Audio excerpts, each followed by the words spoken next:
10 Brutal Truths About Yourself Street. Stoicism reveals.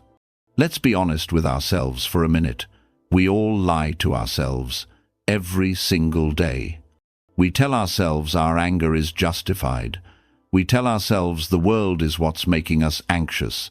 We tell ourselves we're in complete control of our future. We build this comfortable story where we're the hero, just trying our best while life keeps throwing unfair challenges our way. But what if that story is just an illusion? What if the real source of our stress, our frustration, and that feeling of being stuck isn't out there at all, but inside us? The ancient Stoics were masters of radical self-honesty. Think about it, these weren't just academics. We're talking about people like Marcus Aurelius, the most powerful man on earth, Seneca, a famous playwright and top political advisor, and Epictetus, a man who went from being a slave to a legendary teacher. They left us a philosophy that's like an uncomfortable mirror. It doesn't flatter you or give you easy answers.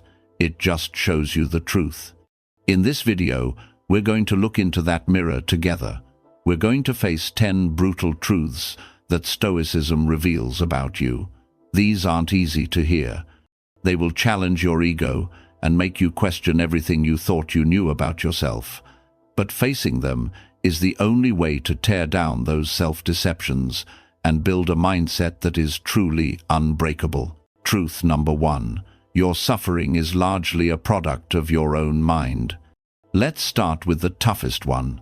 This truth cuts right to the heart of that victim story we all tell ourselves.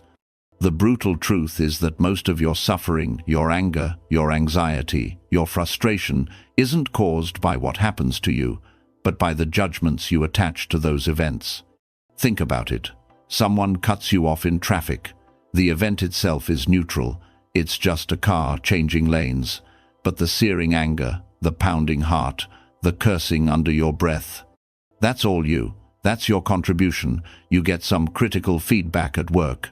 The feedback is just information. The feeling of shame or defensiveness that follows is the story you tell yourself about that information. While some things, like physical pain, are real, the suffering we build around them is our choice. The Stoic philosopher Epictetus said it with chilling clarity. People are not disturbed by things, but by the views which they take of them. This isn't just a nice quote. It's a diagnosis of the human condition. The Stoics knew there's a small gap between what happens and how we react. In that gap is our freedom. We can choose to fill it with panic and rage, or we can choose to fill it with reason. Modern life trains us to react. The news wants you outraged. Social media feeds on your emotional spikes. We're taught to believe our inner state should be a direct reflection of the world around us. Stoicism calls that out for what it is, a lie. It hands the responsibility for your emotional well-being right back to you. This is brutal because it means there's no one else to blame. You can no longer point to your boss, your partner, or the news as the source of your misery. The source and the solution is in your own mind. Accepting this is the first step to reclaiming your peace. It's the moment you stop being a passenger in your own emotional life and finally take the wheel. Truth number 2. You control almost nothing, and that's your greatest freedom. From the time we're kids, we're taught to take control. Control your career, control your finances, control how people see you. We spend our lives building this elaborate illusion of control, believing that if we just plan perfectly and worry enough, we can force the world to bend to our will. This is where Stoicism steps in with a brutally simple idea, the dichotomy of control. It says that some things are up to us and others are not. That's it. What's up to us? Only our own thoughts, judgments, and actions. What's not up to us? Basically everything else. Your health, your wealth, your reputation, what other people do, the weather, even life and death itself. You can influence these things, but you never, ever have final control. And let's be honest, that's a terrifying thought. It's terrifying to admit that the promotion you want so badly isn't ultimately up to you. It rests in the hands of others.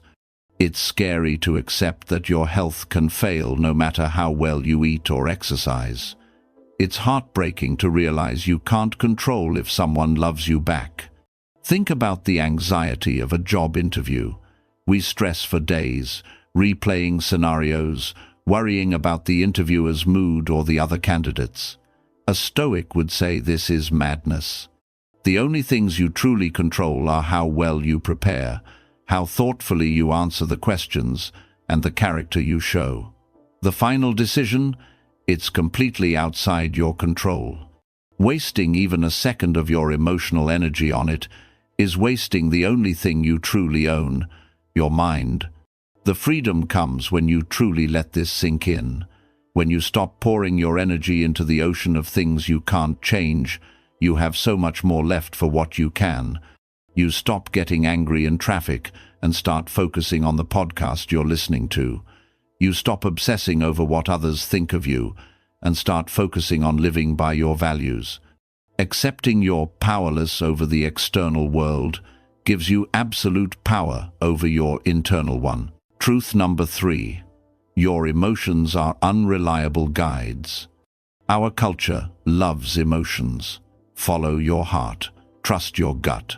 We're taught to treat our feelings as if they're a sacred source of wisdom. If I feel fear, there must be a real threat. If I feel anger, I must have been wronged. But here's a brutal truth from the Stoics. Your emotions are often irrational, misleading, and frankly, terrible guides for action. They aren't messages from on high, they're primitive, knee-jerk reactions. The Stoics, especially Seneca, saw powerful emotions not as guides, but as diseases of the soul. He famously called anger a brief insanity. Think about that gut feeling that a new colleague is untrustworthy.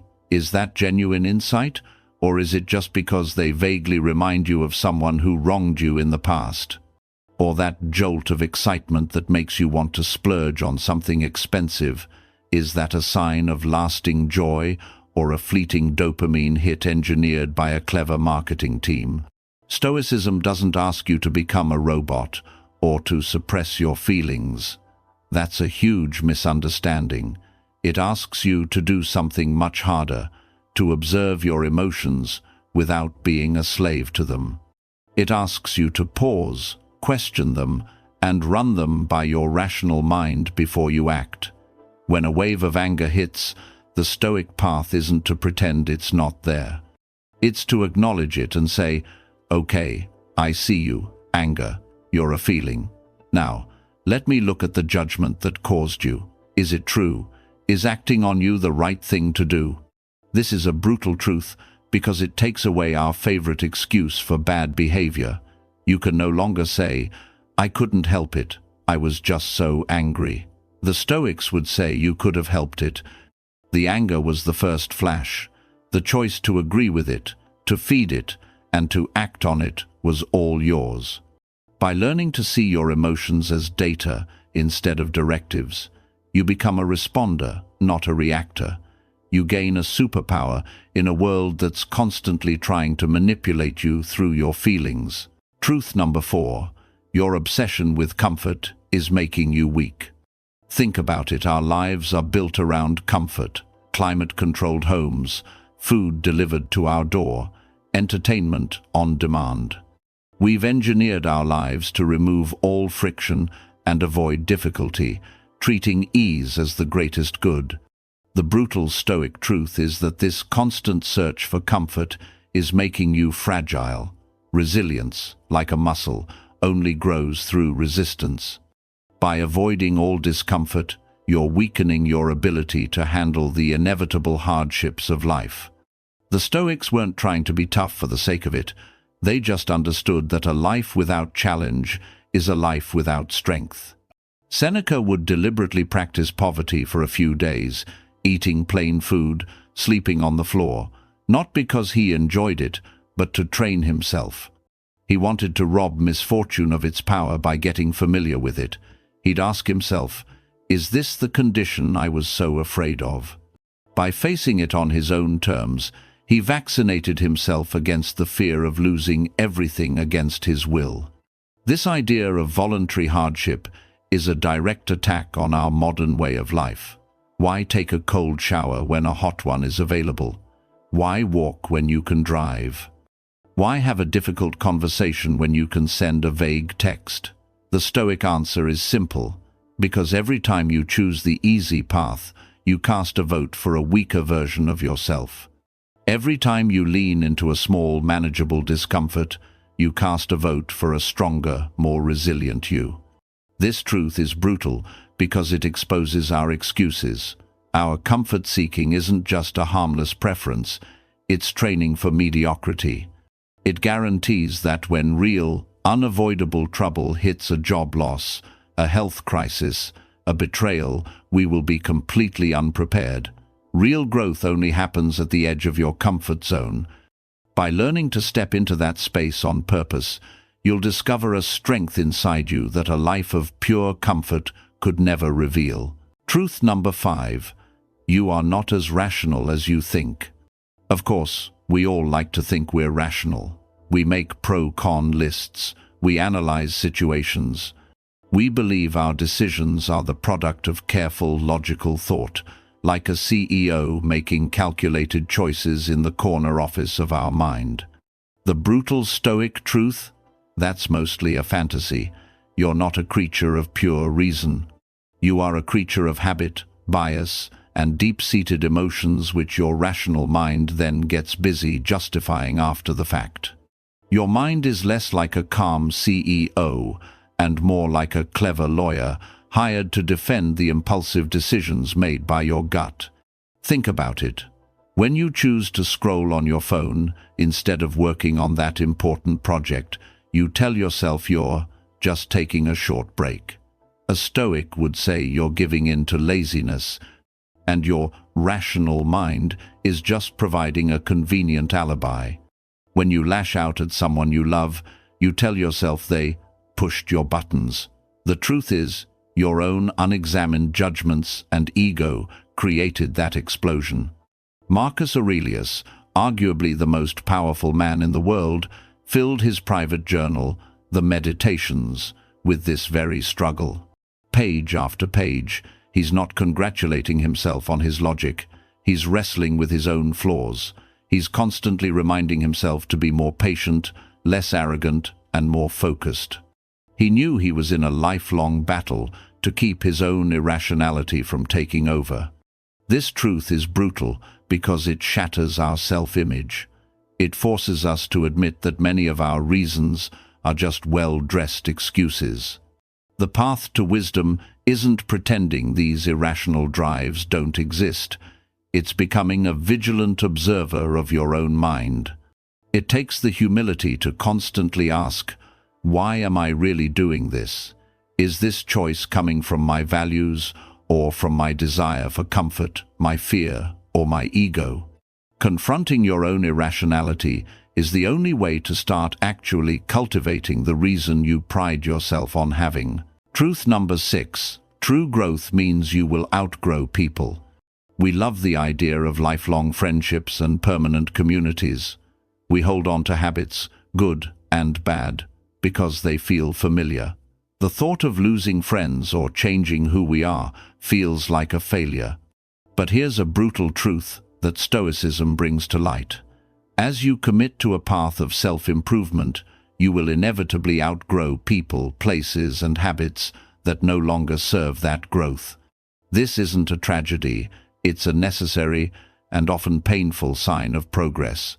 Epictetus warned his students to be careful about who they spent their time with, noting that if you hang around someone covered in soot, you can't help but get dirty.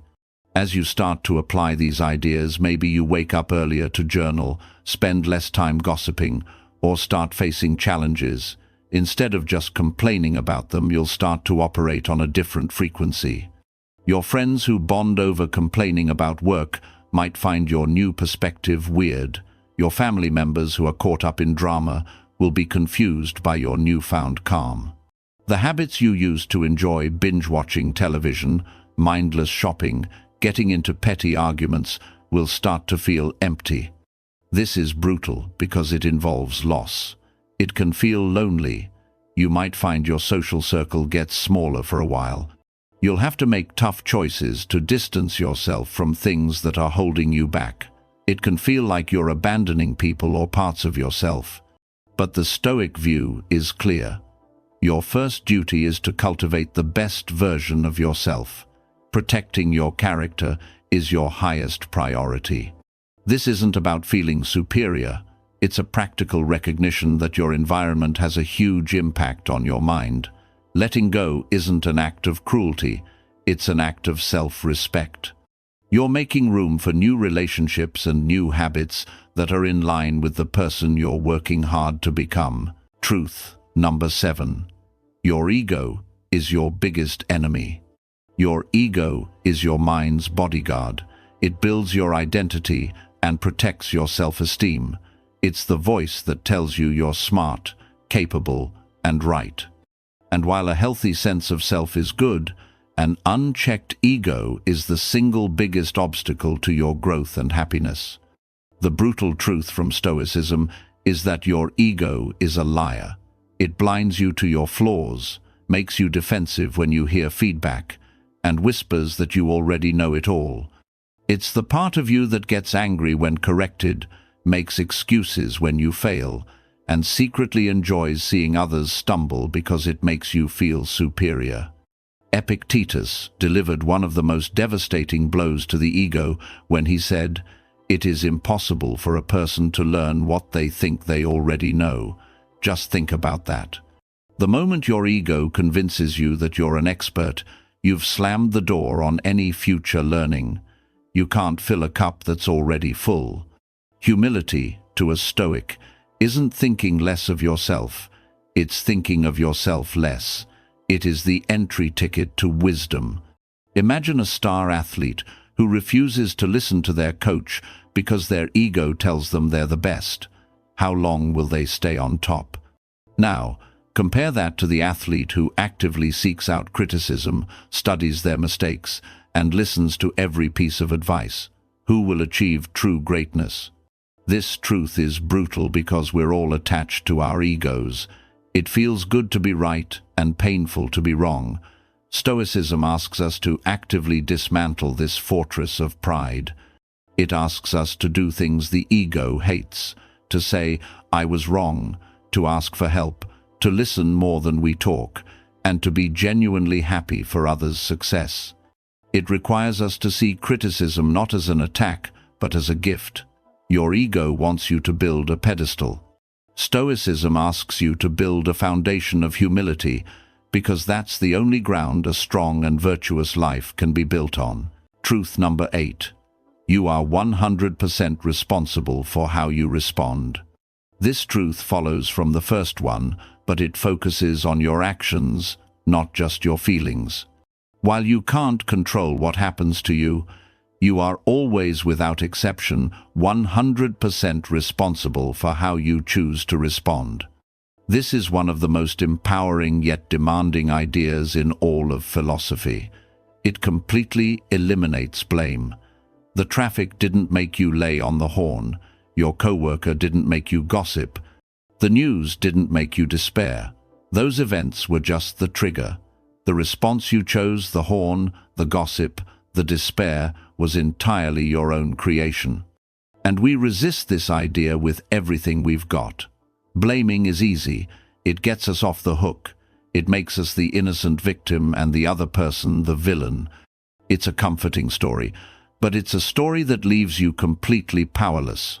As long as someone else is responsible for your reactions, you're their puppet. The Stoics demand that you cut those strings. Marcus Aurelius constantly reminded himself to choose his response. He wrote, "You have power over your mind, not outside events. Realize this, and you will find strength." And this was a man dealing with war, plague, and betrayal. Yet, he always brought the focus back to the one thing he could command, his own character. Think about it. You get passed over for a promotion. That's the external event. Now, the choice of how to respond is yours. The path of blame is to complain about your boss and resent your colleague. The Stoic path is to accept the reality and ask, what is my most responsible response? I will ask for feedback to see how I can improve. I will congratulate my colleagues sincerely, and I will double down on my own work. This truth is brutal because it offers no excuses. It holds you to the highest possible standard. It forces you to own your mistakes and your flaws, but in doing so, it hands you the key to your own freedom. When you accept full responsibility for your reactions, you become the architect of your own character. Truth number 9. Your time is brutally finite. You are dying. We all live with a quiet lie, the assumption that we have plenty of time. We put off the important conversation until tomorrow. We'll start that book, that project, or that workout routine when things calm down. We waste hours on trivial things, convinced we have an infinite supply of days. The Stoics hold up a skull and whisper the most brutal and vital truth of all. Memento mori. Remember, you will die. This isn't about being morbid. It's a tool for living an urgent and meaningful life. Knowing that the clock is ticking is the ultimate cure for procrastination. It's what separates what is truly important from what is just noise. Seneca put it perfectly. It is not that we have a short time to live, but that we waste a lot of it. He argued that life is plenty long if you know how to use it, but most of us are sleepwalking. The thought of death is the alarm clock that can finally wake us up. Imagine you were told you had only 1 year left to live. How would your priorities change instantly? Would you still be stewing over that petty argument? Would you waste your evenings scrolling through a feed you won't remember tomorrow? Of course not. You'd focus on what's essential, your relationships, your values, a sense of purpose. Memento mori is the practice of living with that urgency right now, without needing a death sentence to get your attention. It asks you to look at every task, every day, and ask, is this worthy of my limited time on earth? If this were my last day, would I be proud of this? This truth is brutal because it forces us to face our own mortality, something our culture tries desperately to ignore. But it's also the most powerful catalyst for a meaningful life. It strips away everything that doesn't matter. It fuels your courage. It pushes you to say, I love you today, to start the project today, and to forgive today. Remembering that you are dying is the secret to learning how to truly live. Truth number 10. True acceptance is an act of courage, not weakness. When we hear the word acceptance, we often picture something passive. We think of resignation, of giving up. We imagine a defeated person shrugging their shoulders and saying, "It is what it is." The final brutal truth of Stoicism is that this is a complete misunderstanding of the concept. True Stoic acceptance isn't passive resignation. It's an active, courageous, and powerful choice. It's looking reality squarely in the face, without complaint, so you can then apply all your energy to what you can actually control. The Stoics called it amor fati, a love of your fate. Imagine a captain caught in a hurricane. Passive resignation would be abandoning the wheel and waiting for the ship to sink. That's not Stoicism. Active, Stoic acceptance is the captain looking at the giant waves and screaming wind and saying, "This is the reality. I cannot change the weather. So, what can I do? I can steer into the waves. I can command my crew. I can navigate with my compass. I can do everything in my power to get us through the storm I didn't choose." That is acceptance in action. It's facing the facts without wasting a single second wishing they were different. This applies everywhere.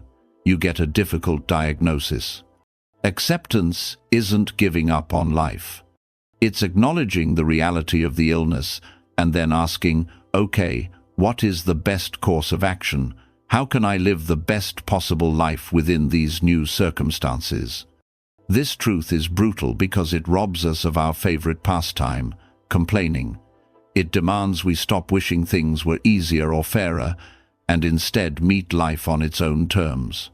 It requires the courage to look at hardship and injustice in the eye and, instead of asking, "Why me?" ask, "What now?" This courageous acceptance is the final ingredient for an unbreakable mind. It's the point where you stop fighting reality and start working with it, turning every obstacle into an opportunity for strength. Conclusion. Going through these 10 truths isn't exactly a comfortable experience. It asks you to admit you're a major source of your own suffering, that you control almost nothing, that your emotions are tricksters, and that your ego is your biggest opponent. It forces you to take complete responsibility, face your own mortality, and accept reality without flinching. These truths are brutal for a reason.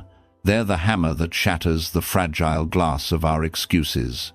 But they're also the tools we can use to build something far better in its place, a fortress of inner peace, a foundation of unshakable character, and a life of real meaning. The core message here isn't one of grim survival, but of deep liberation. By facing these truths, you break free. You break free from the slavery of your own reactions, from the anxiety of trying to control the uncontrollable, and from the ego that keeps you small. You stop being a victim of your circumstances and start becoming the master of your own mind. The path isn't easy, but it is the only one that leads to an unbreakable self.